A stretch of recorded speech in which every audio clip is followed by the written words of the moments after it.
Hello friends, welcome back to my YouTube channel. कैसे हैं आप सभी लोग। आई होप कि आप सभी लोग ठीक होंगे। तो मुझे पता है कि मैं काफ़ी लंबे समय के बाद आप लोगों के पास वीडियो लेकर आई हूँ। तो पहले तो मैं आप लोगों को बता दूं कि मैंने इतने दिनों से वीडियो क्यों नहीं अपलोड कर पाए हैं। इतने दिनों से मैंने वीडियो इसलिए अपलोड नहीं कर पाए हैं क्योंकि मैं अपने घर पर नहीं थी, मैं आउट ऑफ टाउन थी। वहाँ पर भी मैंने वीडियो बनाने की कोशिश की थी, लेकिन ये मुझसे नहीं हो पा रहा था क्योंकि जो बात अपने घर में होती है वो और कहीं नहीं होती है और मेरे पास इतना टाइम भी नहीं बचता था कि मैं वीडियो रिकॉर्ड कर सकूं। और जो इतने दिनों से आप लोग मुझसे रिक्वेस्ट करते आ रहे हैं, दीदी वीडियो अपलोड क्यों नहीं कर रहे हैं, क्या आप बीमार हैं। नहीं, मैं बीमार तो नहीं थी, लेकिन मेरे पास टाइम नहीं हुआ करता था। तो अब मैं अपने घर पर आ गई हूँ, यहाँ पर मैं आराम से वीडियो रिकॉर्ड कर सकती हूँ।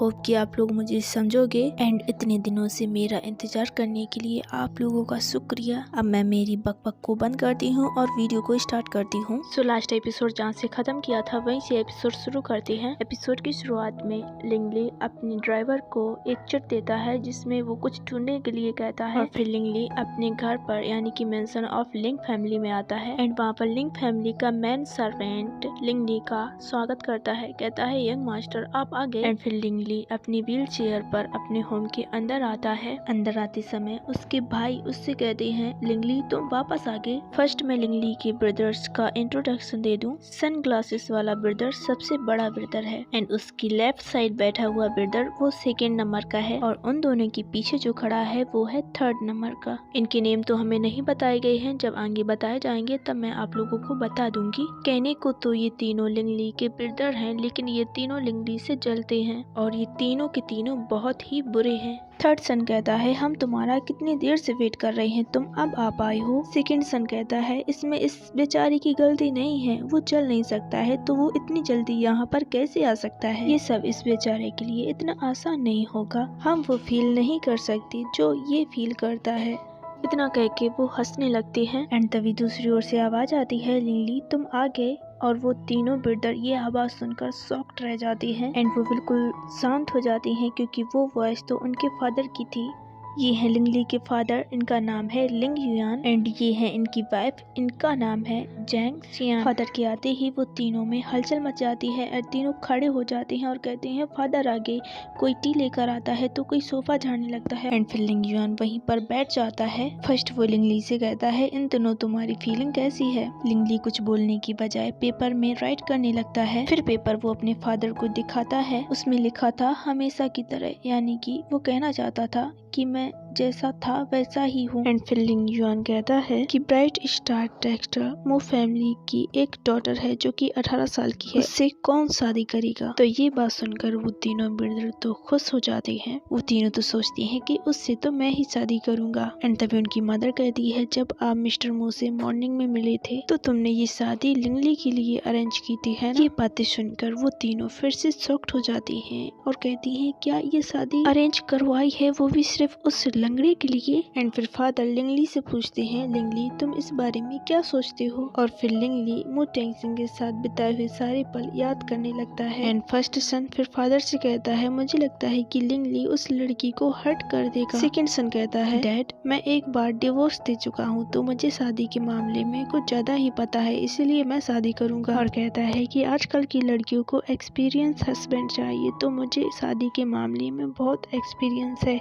इसलिए उससे तो मैं ही शादी करूंगा। एंड तभी थर्ड सन चिल्लाते हुए कहता है ये सब बेकार है, मेरे भी तो बहुत सारे अफेयर्स चल रहे हैं, तो मैं शादी के बाद एक गुड हस्बैंड बनूंगा, तो मैं उससे शादी करूंगा। ऐसी बात करते करते तीनों आपस में लड़ने लगते हैं। वो कहती है मैं शादी करूंगा और दूसरा कहता है नहीं नहीं मैं शादी करूंगा। एंड फिर उनका फादर चिल्लाने लगता है और कहता है बस करो। फादर सीधे लिंगली से पूछता है लिंगली तुम्हारी इस बारे में क्या राय है। लिंगली सोचने लगता है कि मैं एक व्हील चेयर पर रहने वाला इंसान हूँ और फिर मैं एक ऐसी लड़की से शादी कर रहा हूँ जिसकी फैमिली हेल्थी एंड अमीर है और मैं इसके लायक भी नहीं हूँ जो कि मैं फादर की पोजीशन ले सकता हूँ या फिर मैं अपनी पत्नी की फादर की पोजीशन ले सकता हूँ। और अगर मैंने उस लड़की से शादी नहीं की और उससे कोई और शादी कर लेगा तो फिर फादर का कंट्रोल खो जाएगा। वो ये सब सोच ही रहा होता है तभी फर्स्ट सन मुंह बनाते हुए कहता है क्या इसकी इस शादी के लिए इच्छा भी जानना जरूरी है, ये किसी से भी शादी करने के लायक नहीं है, कोई भी नहीं है जो इससे शादी करने के लिए तैयार हो सकता है। लिंगली उसकी बातों को इग्नोर मारता है एंड फिर से कुछ राइट करने लगता है एंड वो पेपर फाड़ के अपने ड्राइवर के हाथों उन तीनों भाइयों के आगे फेंक देता है। तीनों भाई जब वो पेपर देखते हैं तो उसमें लिखा था मैरी,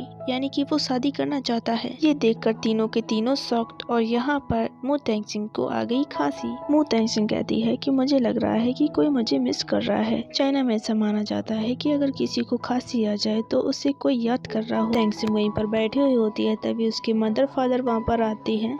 तेंगसिंग की मदर कहती है, तेंगसिंग तुम यहाँ पर लेट जाओ, तुम्हें आराम मिलेगा।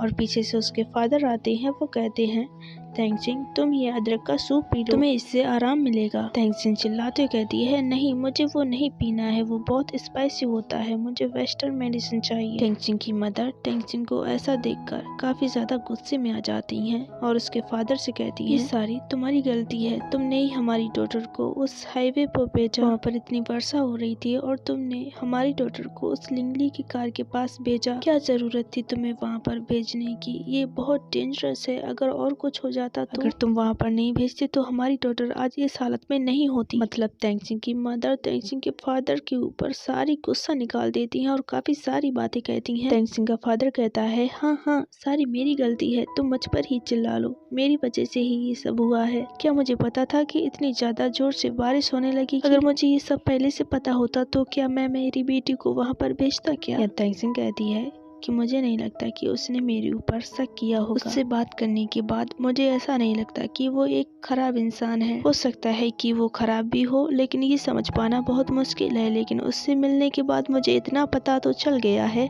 कि वो गूंगा नहीं है। मु तेंगसिंग के मदर फादर ये सुनकर चौंक जाते हैं एंड फिर उसके फादर कहते हैं कि जिस इंसान को तुमने हाल ईयर पहले चैंगचिंग में बचाया था, जो चल नहीं सकता था, क्या तुम्हें वो इंसान याद है? एंड फिर तेंगसिंग थोड़ा बहुत कुछ याद करने लगती है। थोड़ा बहुत याद करने के बाद फिर कहती है, नहीं ऐसा हो ही नहीं सकता है, मैंने जिस इंसान को आधे साल पहले बचाया था, क्या वो यही इंसान था? नहीं, ऐसा नहीं हो सकता है, मैं उसे कैसे बचा सकती हूँ? इंडिया में दूसरी तरफ लिंग मैंसन की तरफ दिखाया जाता है।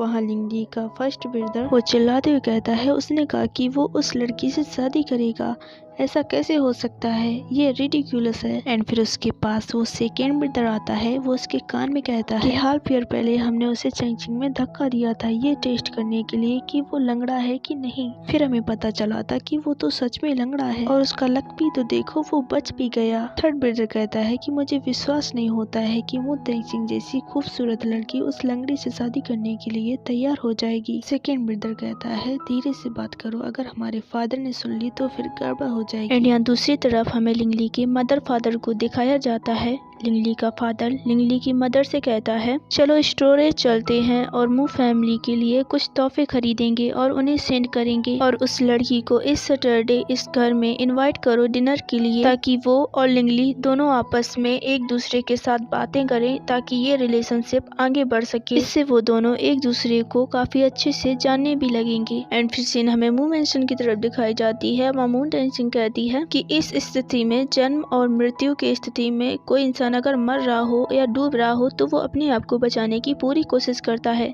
लेकिन लिंगली ने ऐसा बिल्कुल नहीं किया था। इसका मतलब वो सच में पैरालाइज है। अगर वो सच में लंगड़ा नहीं होता तो अपने आप को ऐसे ही डूबते हुए नहीं देखता रहता। एंड तभी मु तेंगसिंग का फादर कहता है, तो ये सब कोइंसिडेंस है। तभी लिंगली का सबॉर्डिनेट झाओसी तुम्हें ढूंढ रहा है पूरे आधे साल से। चिंगचैंग में जहाँ हमारा पुराना घर है, हमें वहाँ के लोगों से पता चला है कि 5 दिनों पहले वहाँ पर लिंगली का सबॉर्डिनेट गया था और उसने वहाँ से तुम्हारे बारे में पता किया, तो इसीलिए तुम्हें वो लोग ढूंढ रहे हैं क्योंकि तुमने लिंगली की जान बचाई है। तभी तेंगसिंग की मदर कहती है, तो इसका मतलब लिंगली गूंगा नहीं है, वो बोल सकता है, ये तो हमारी डॉटर ने ही हमें बताया है, लेकिन वो सच में पैरालाइज है एंड वो चल नहीं सकता है। एंड तभी तेंगसिंग का फादर हंसते हुए कहता है, जब तक हमारी डॉटर लिंगली से शादी कर रही है और वो पैरालाइज है तो हमें चिंता करने की जरूरत नहीं है, क्योंकि शादी के बाद जो हस्बैंड वाइफ एक साथ करते हैं वो तो वो कर नहीं पाएगा लंगड़ा होने की वजह से, तो ये तो बहुत अच्छी बात है। और रही बात इस शादी की, जो इस शादी से हमें बेनिफिट्स होंगे वो तो होंगे ही, और बाद में हम डिवोर्स भी दे सकते हैं। और हमारी डॉटर तो वैसे भी बहुत यंग और खूबसूरत है, उसकी तो आसानी से किसी और से भी शादी हो जाएगी। तो हमारी डॉटर का अगर डिवोर्स हो भी जाएगा तो इतना भी हार्ड नहीं है, जो कि कि हमारी डॉटर से कोई और शादी नहीं करेगा। ये सुनकर तो टेंशन रह जाती है शॉक। सो इसके आगे क्या होता है, इसके आगे ये चैप्टर खत्म हो जाता है। सो हमारी यूट्यूब फैमिली 2000 होने वाली है, जल्दी जल्दी से कंप्लीट करवा दीजिए यार प्लीज। अब तो मैं रेगुलरली वीडियो डालूंगी। सो आई होप आप लोगों को ये चैप्टर भी पसंद आया होगा। Thank you for watching, bye bye.